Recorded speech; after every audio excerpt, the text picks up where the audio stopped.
How many people are gay or in the closet, down low, discreet, and don't want to be that way and want to basically not be alive anymore? And that's what we're going to get into in today's video. So, what prompted me to do this video in the first place was basically the other night I had to speak at a meeting. Obviously, I'm in recovery. If you guys haven't seen my story, and I had to get up to the podium and tell a little bit about my story with like drinking and drugs and all that. And when I was up there at the podium, I got really overwhelmed when I was sharing my story about getting sober. And towards the end of it, I started to like basically cry, just overflown with gratitude of where my life is today. And honestly, I thought I would never be in this position or be where I am. I never thought I would be free. I never thought I would have a partner and be out and have people in my life that accept me for who I am. And so I'm making this video because I wanted to die, okay? I didn't want to be gay. I didn't want to be alive. I didn't want to have this life. I wanted it to be out. And I don't mean out like that. I mean like out cold. And so I was overflown with this gratitude of where I am and the fact that I made it out, because I know a lot of people don't. So what was I thinking back when I was 16, 17, 18, 19, when I really came to terms with the fact that I was gay and that this was not a phase and it was not something that I could just pray away? I thought if I could just be real thoughts, okay? I thought if I could just be a drug addict, then everybody in my life will forget about me, they'll give up on me, or I'll die. And then I won't have to deal with this whole coming out thing or being gay or getting backlash or feeling like I'm not accepted, or I'm not like everybody else. And that was truly what was going on in my head. If I could go back and tell that younger version of myself that you have no idea how happy, how good you will feel when you truly accept who you are and you let the people around you, the closest people around you, know who you are too. It just opens up so much freedom, so much weight off of your shoulders. Like when I was in that darkness, and it's a mix, okay? It's a mix between the drug addiction, the fear of coming out, the fear of being judged by other people, the fear of being put into a box like all gays are just like this. When I got over that fear, and it took a while, I mean, still to this day, it's getting better. My life just has become my wildest dreams.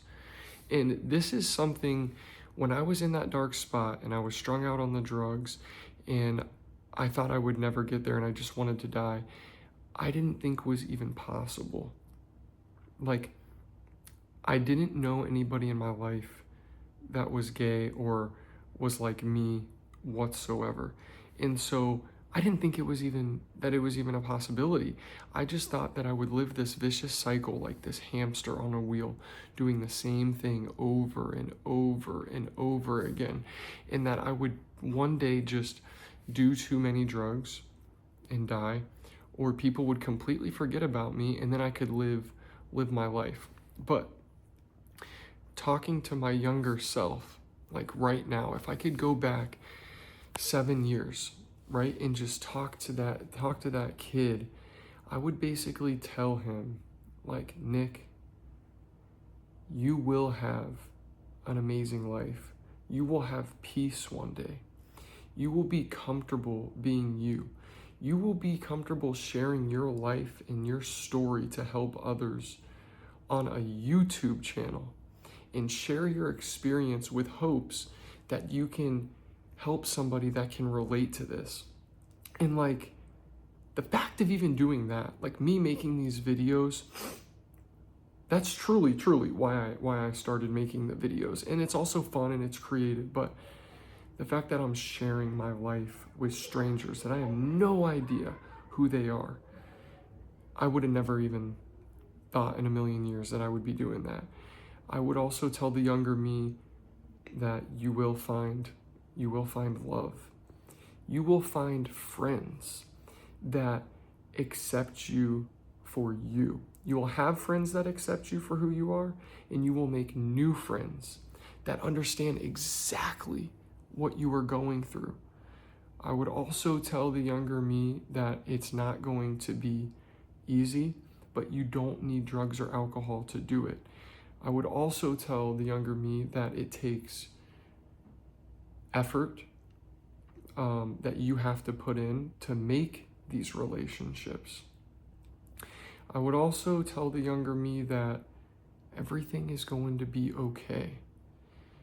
Try not to force it. Don't force people to like you. Don't force people to love you.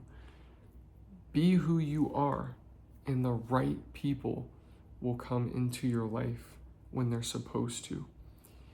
I would also tell the younger me that you're loved, that you don't need to destroy yourself physically, spiritually, emotionally, that there's plenty of people and resources out there to help you.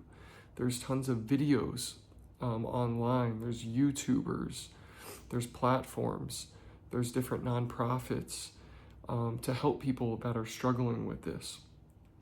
And so when I was sitting on that podium or standing up there and I was really reflecting on my life, you guys, I shouldn't be here. Okay, this is probably one of the realest videos I've done in a while. Like, I should not be alive.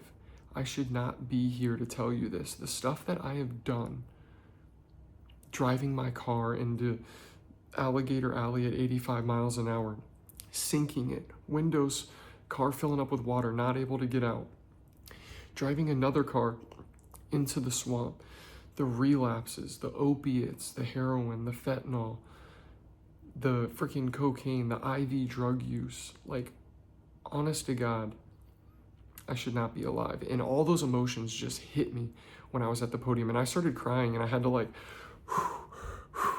take a breath and take a step back, and I pulled it together. But having a partner that has kids that like me, you know what I mean? And that might not seem like a big deal to some of you guys, but like, I've always wanted to have kids and have that family.